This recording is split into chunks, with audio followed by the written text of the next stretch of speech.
itutuloy lang natin yung kung saan tayo nagtapos last week.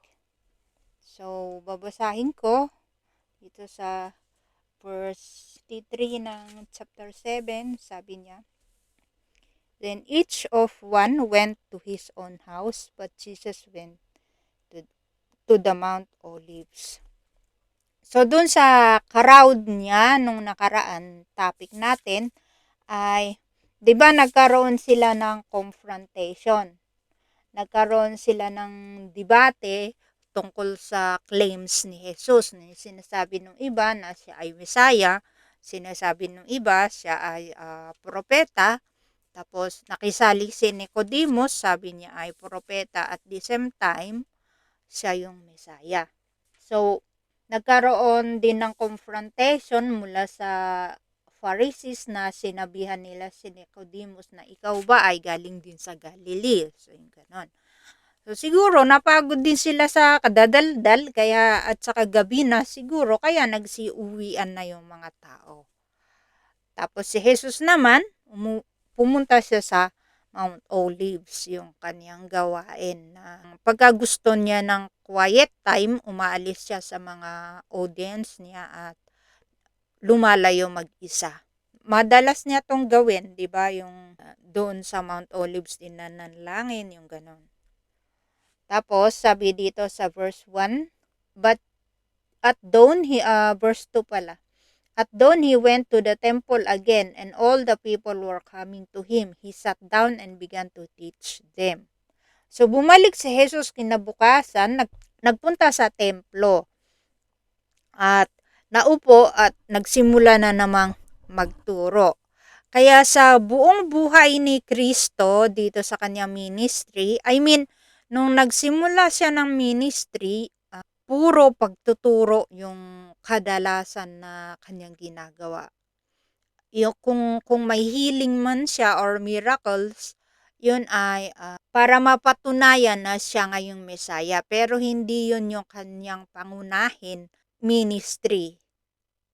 Kaya yung mga ministry ng puro healing na lang at walang preaching, medyo alanganin. Kasi napakahalaga na ituro kung ano yung ninanais ng Diyos na gawin ng mga tagasunod niya. At makikita natin dito sa ginagawa nga ni Kristo na hindi siya puro miracle signs and wonders. Kaya yung mga healing crusade na yan, hindi naman siya matatawag na kasalanan, pero parang siya, out of focus lang. Hindi rin ako naniniwala na hindi na nagkakaroon ng mga milagro, kaya lang bihira na. Hindi katulad ni Kristo noon na pagka talaga milagro siya talaga. Kadalasan sa ngayon, mga peking milagro. So, yun yung nakikita nilang signs and wonders na nagpapatunay na siya nga ay anak ng Diyos. So, yun yung karugtong nung ating topic last week. Yung kanyang main talagang ministry ay teaching and preaching kung sino ang Diyos at bakit siya nagpunta dito sa lupa. Yun din naman ang purpose na sinabi ni John. Natatandaan ninyo yun, yung so that they will know that I am He. Sabi niya ganun. So, sa verse 3, then the scribes and Pharisees brought a woman caught in adultery, making her stand in the center. So, dun sa umpok ng mga taong tinuturuan ng Panginoong Jesus, na-disturbo sila nung dumating itong mga scribes and Pharisees na may dala-dala silang babaeng nahuli nila sa adultery. Imagine ninyo yun na caught in the action. Maaring hindi na nakapagdamit o kaya nagtapis na lang siguro kasi in the action Tapos ito namang mga tao, syempre bigla silang naestorbo. Lahat ng mata andun sa eksenang babae na sinasabi nga ng mga Pharisees at saka yung scribes na, "Teacher, this woman was caught in the act of committing adultery. In the law of Moses commanded us to stone such women. So what do you say?" They asked him to trap him in order that they might have evidence to accuse him. So yung ginawa ng mga Pharisees at saka mga scribes, hindi nila purpose na gawan nga ng justice yung nangyari, kundi ginawa nila yon para i-trap si Jesus. Nandyan yung reason nila sa verse 6 na parang set up yung nangyari. Kasi dapat sa Sanhedrin nila dadalhin yun eh.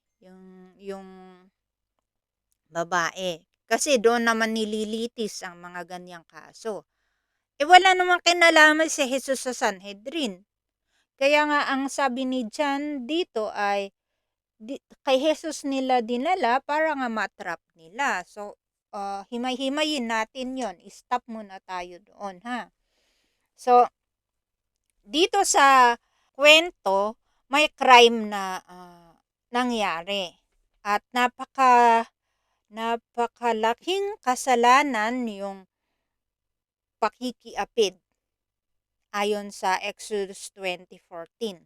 Kasi ito yung violation of the seventh commandment. Tatandaan ninyo yung binigay ni Yahweh kay Moses, yung tablets of stone, yung 10 commandments ang laman.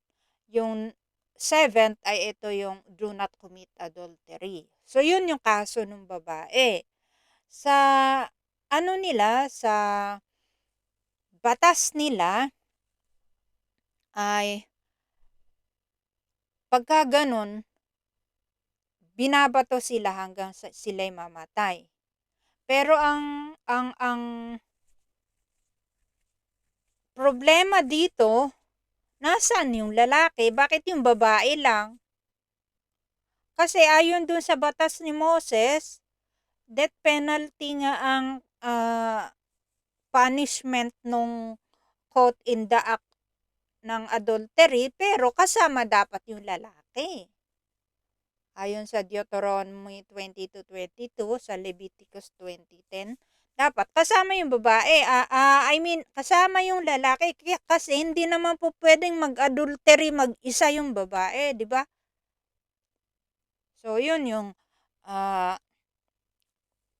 problema dito sa crime na to na inaakusa doon sa babae. At saka hindi kay Jesus dapat. Doon siya sa mga religious leaders ihaharap. Kaya lang, yun nga, sabi ni John na kay Jesus siya hinarap para gawing trap. Kasi nga, 'di ba, galit sila kay Jesus, naghahanap sila ng kasalanan, naghahanap sila kung papaano nila mako-corner si Jesus at nang may dahilan sila para siya ay ihabla sa Roman government at maparusahan nga. Kaya lang, ang sinasabi nga ng Biblia natin ay hindi pa nangyayari kasi hindi pa panahon. So, ganon. So, ang nangyari doon sa verse 6, Jesus stooped down and started writing on the ground with his fingers. So, hindi siya sumagot. Tapos, sabi dito sa verse 7, when they persisted in questioning him, he stood up and said to them, "The one without sin among you should be the first to throw a stone at her." Then he stooped down again and continued writing on the ground. Kasi naipit talaga si Jesus ayon dun sa nagbabangga ang batas. So, yung sinulat ko dyan ay Jesus was put under a dilemma. Kung tao yun, mahirap yung sitwasyon niya. Kasi under the Roman law, walang penalty na babatuhin kung sino man yung nahuli nila. Kasi ang death penalty sa kanila ay nailing on the cross. So, under naman sa Jewish law, wala naman silang ganun, kundi death penalty by stoning. So, kung susundan ni Jesus yung sasabihin niya, sige, batuhin nyo yan, yari siya sa Roman law. Kasi magsusumbong yung mga tao na itong si Jesus nagsisimula ng insurrection or nilalabag ang batas Romano. Natatandaan ninyo na yung panahon ni Jesus ay sakop ang Israel ng mga Romano. Under sila ng Roman Empire. Although meron silang konting freedom to exercise their religion, yung batas pa rin ng Romano ang siyang above all doon sa panahon nila. Ngayon, kung sasabihin naman ni Jesus na wag nyo siyang batuhin, magsusumbong din sa Sanhedrin yung mga ito na itong Jesus ay peki. Kasi hindi niya sinusunod yung batas ni Moses. Tapos matatandaan nyo pa yung sinabi ni Jesus na sa Matthew 5:28 na pagka inisip mo na ikaw ay nagnanasa sa isang tao, hindi mo pa siya ginagawa, iniisip mo pa lang, ay nangangalunya ka na. Ngayon, kung gagawin ni Jesus na, o sige, huwag niyo nang batuhin, ito naman yung ibabato nila kay Jesus na, sinungaling pala si Jesus nagmesa-mesayahan pa. Yung ganon. Peke naman siya kasi hindi niya sinusunod yung batas ni Moses. Kasi ang alam nila nga, yung darating na Mesaya ay dapat susundin lahat ng batas ni Moses. So, yun yung kinalalagyan ni Jesus na sitwasyon. Kaya ang ginawa niya, hindi siya muna kumibo. Nagsulat siya sa lupa. Yumuko at nagsulat sa lupa.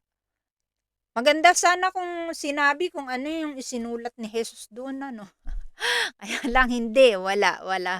Naghanap nga ako, nag-research ako wala talaga Kahit yung mga mahuhusay na mga theologians, ang meron, mga espekulasyon lang. Tapos nung hindi pa sila nakontento sa silence ng Panginoon, sige pa, ayon sa verse 7, sabi dito na the one without sin among you should be the first to throw a stone at her. Ang kulit din kasi nung mga nagde-demand ng sagot ni Jesus. Kasi ang sabi dito when they persisted in questioning him. So, hindi sila tumigil hanggat hindi nagsasalita si Jesus. Ngayon, nagsalita na siya. Sabi niya, kung sino ang walang kasalanan sa inyo, siya ang manguna sa pagbabato. Kasi sa pagpapatupad ng batas na to, yung mga witnesses ang unang nambabato. Kung sino yung nakakita, siya yung unang maghagis ng kanyang bato. Tapos yung susunod na yung iba hanggang sa mamatay yung tao. Unfair naman para sa babae kung natuloy kasi siya lang. Nasaan yung lalaki? Hindi natin din masabi kasi wala rin nasulat dyan. Siguro, mataas ang katungkulan ng lalaki. O kaya, isa siya doon sa nang aakusan ng babae. Kumbaga, yun yung untouchable sa society nila. Di ba? Ang sa atin pagka may pera ka at meron kang mataas na katungkulan sa gobyerno ang hirap mong idemanda. Yung parang ganun. Tapos kawawa naman tong babae kasi siya nga, hindi rin natin masabi na baka ginamit lang din siya para nga itrap tong si Jesus. Yung bang, anong tawag doon sa atin ngayon? Frame up. Hindi natin alam masyado kung ano yung detalye ng kwento. Ang maliwanag lang, caught in the act yung babae na wala yung kasamang lalaki. Hindi nila present kay Jesus. Tuloy natin.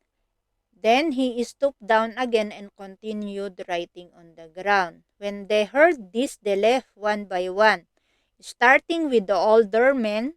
Only he was left with the woman in the center. When Jesus stood up, he said to her, "Woman, where are they? Has no one condemned you?" "No one, Lord," she answered. "Neither do I condemn you," said Jesus.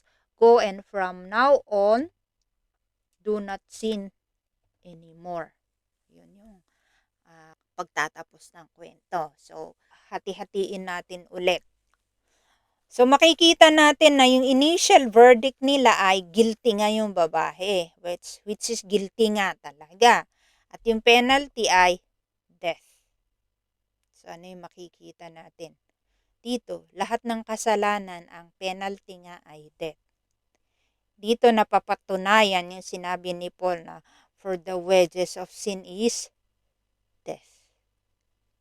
Romans 3:23. So, ito siya. Yung trial na sinasabi natin, ito. Na trial ng babae at trial din ni Jesus. Kasi sa babae, either acquitted siya or guilty. Pero ayon nga sa batas nila, siya ay guilty. Kay Jesus naman, maaari nga siya isumbong sa Sanhedrin pagka pinawalan niya yung babae. Pero sa Roman Empire naman, pagka itinuloy niyang ipabato yung babae. Pero anong ginawa ni Jesus? Sabi niya, "He who is without sin among you, let him be the first to throw a stone at her." Ang iniisip ko yung nung ginagawa ko to, spekulasyon lang to na sabi rin nung iba na yung mga isinulat niya ay mga kasalanan din ng mga taong nag-aakusa. Sinasabi niya siguro, sige, ikaw ang mauna, pero ito yung kasalanan mo. Binasa siguro nung kaya binitawan niya yung kanyang hawak na bato. Dahil nga, alam ni Jesus kung ano yung nasa loob ng tao. Alam niya kung ano iniisip nila, alam niya kung ano yung mga purpose nila, alam nila kung ano yung mga nais nilang gawin. Kasi nga, ayon sa kay John, sa John 1, siya ay Diyos. Siya ang gumawa ng tao. Kaya kilala niya rin kung sino yung mga taong ito. Kilala niya rin kung sino yung babae, kahit pa hindi siya kilala ng mga tao or ng babae. So, napakahalaga yung sinabi ni Jesus na he who is without sin among you, let him be the first is to throw a stone at her. Ibig sabihin nito, ayon sa batas ng Diyos, lahat ng mga nandoon guilty sa paningin ng Diyos. Ang hindi lang makasalanan doon sa crowd na yon, si Jesus mismo, na meron siyang buong karapatan na parusahan silang lahat, hindi lang itong babae. Kasi nga, nasa naman talaga siya na right naman niya talaga na i-judge nga yung mga makasalanan. Pero dito na natin makikita yung move din ni Jesus na sabi niya, "Neither I condemn you, go and from now on, do not sin anymore." So yung final verdict nung ating kwento ngayong gabi ay acquitted yung babae. Ano ibig sabihin noon? Kapatawaran. Pinatatawad ng Diyos yung babae. At hindi porket pinatawad siya ng Diyos na hindi siya ipinabato dun sa mga tao, ay magtuloy-tuloy siya dun sa kanyang ginagawa. So sabi ni Jesus, sige, go. Pero huwag ka nang magkasala. Huwag mo nang gawin yung mga ginawa mo dati. Ito naman yung sinasabi ni Paul na new creation na dapat yung nagsisi sa Diyos.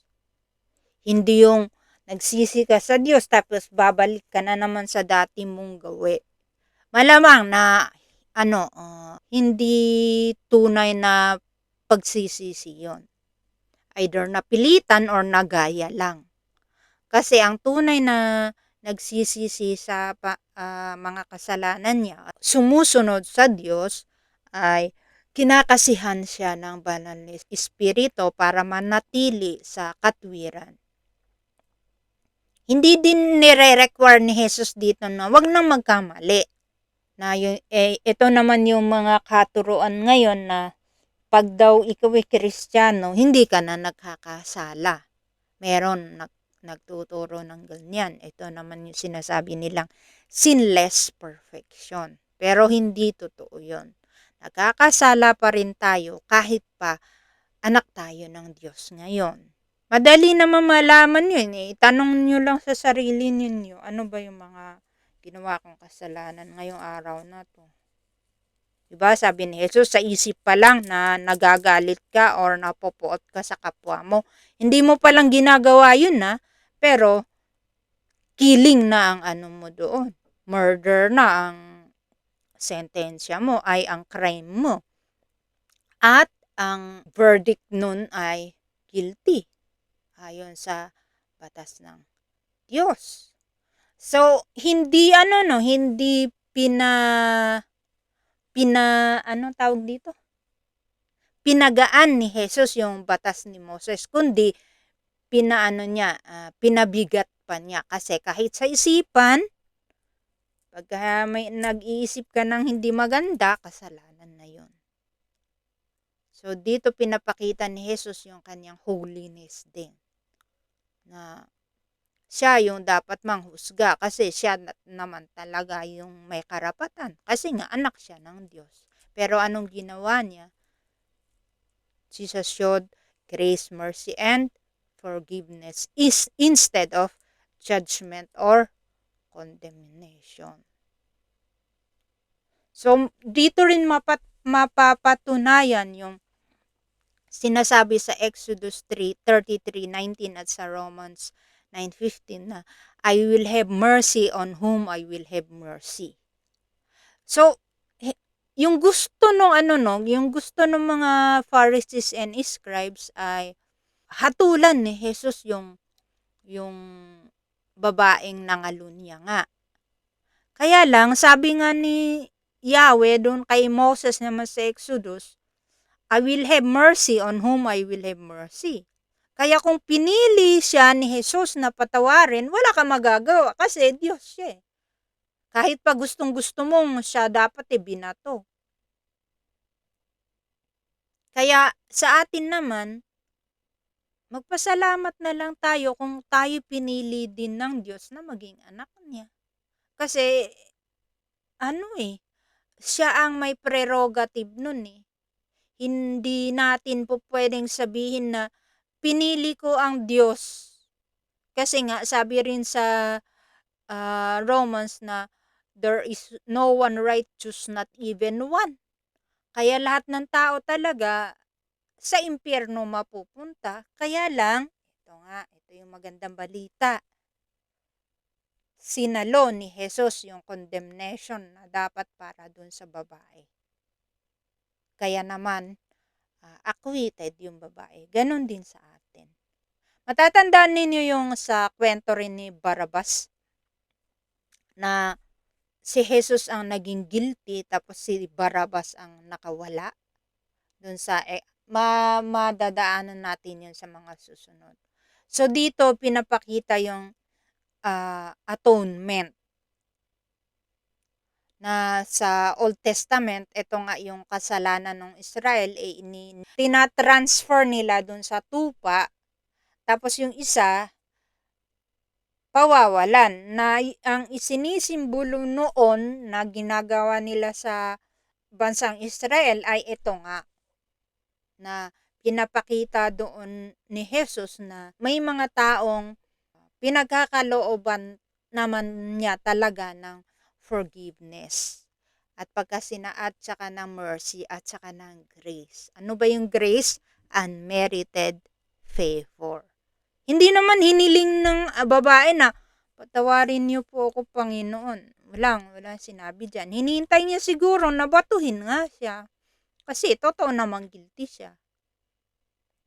Kaya lang pinili ni Jesus na siya ay pawalan. At ganun din sa atin ngayon, mga kapatid, na hindi man adultery yung ating kaso, guilty naman tayo sa pagsisinungaling, sa pag-iisip ng hindi maganda, sa pagnanakaw. So, edi ganun din. Guilty rin doon. So, yun yung kwento dito na makikita natin yung napakalaking biyaya ng Panginoon. Ang pagpapatawad niya sa babaeng ito. At siguro, may mga naka-realize din sa mga audience, na lalong-lalo yung tinuturuan niya, tapos interrupted nga sa scenario na to, na nakita nila kung paano rin magpatawad ang Diyos. Kasi ang sinabi dyan na umalis, isa-isang umalis yung nang-aakusa dun sa babae, yung babato sana sa babae. Hindi naman sinabi na pati yung mga tinuturuan ni Jesus na dinatnan ng mga Pariseo na to ay umalis din. So maaring na-witnessan nila kung ano yung ginawa ni Jesus, kung ano yung sinabi ni Jesus, kung ano yung nangyari doon, yung ginawa ng mga taong ready magbitaw ng bato na isa-isa silang umalis. So, yun yung kwento. So, in short, hindi nangyari yung judgment na dapat naman talaga ay tatanggapin ng babae. So, binigyan pa siya ni Jesus ng hindi naman niya hinihingi. At ito nga ay grace. Ito yung mercy. Ito yung forgiveness. Kaya habang tayo nabubuhay ngayon, nabubuhay tayo dahil sa grasya ng Panginoon. Ngayon, kung babalik si Kristo, wala na. Tapos na ang usapan. Hindi na grace ang mangyayari noon, judgment na. Kaya habang may panahon pa tayong hindi pa bumabalik si Jesus, sabihin din natin yung magandang balita na natanggap natin sa iba para sila rin ay magkaroon ng acquittal sa kanilang mga kasalanan din. Ginamit ko lang yung mga dito, yung mga technical terms ng justice system. Na may kaso, yun naman talaga ang nangyari, tapos merong ito nga yung trial, tapos merong verdict. Ito yung 'di ba sa judge may sinasabing guilty or acquit. So yun yung ginamit ko. Pero simple lang yun. Pinatawad yung babae at sinabihan siyang wag nang balikan yung kanyang dating gawi. Magbagong buhay na. At hindi rin hinatulan ni Jesus yung mga gustong mambato dito sa babae. Pero ayun nga, malaking bagay din sa kanila na pag-isipan na sila din ay kasalanan. Dahil dun sa sinabi niya na he who is without sin among you, let him be the first to throw a stone at her. Sa atin naman ngayon, ito yung madalas din na naririnig ko, commentary na rin na to. Yung masyado naman nating dinidibdib ito, na ako'y makasalanan din, kaya ako walang karapatan na i-correct kung sino man yon. Pero dun sa previous naman nating napag-usapan, and you have been given the right to judge with right judgment. So although makasalanan tayo, hindi naman ibig sabihin na tahimik lang tayo na hindi sitahin kung sino man ang kilala nating nagkakasala.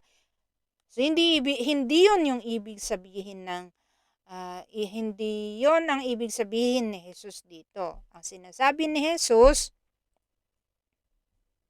wag niyong i-condemn yung alam niyong makasalanan. I mean yung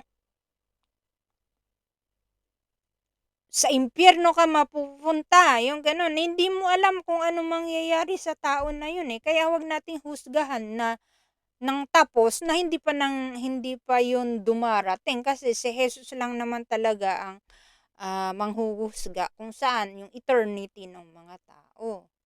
Yung bang doon ka kay Satanas, yung gano'n na salita na kampon ka ng demonyo, yung mga ganon. Ang akin naman, habang yung tao may buhay pa,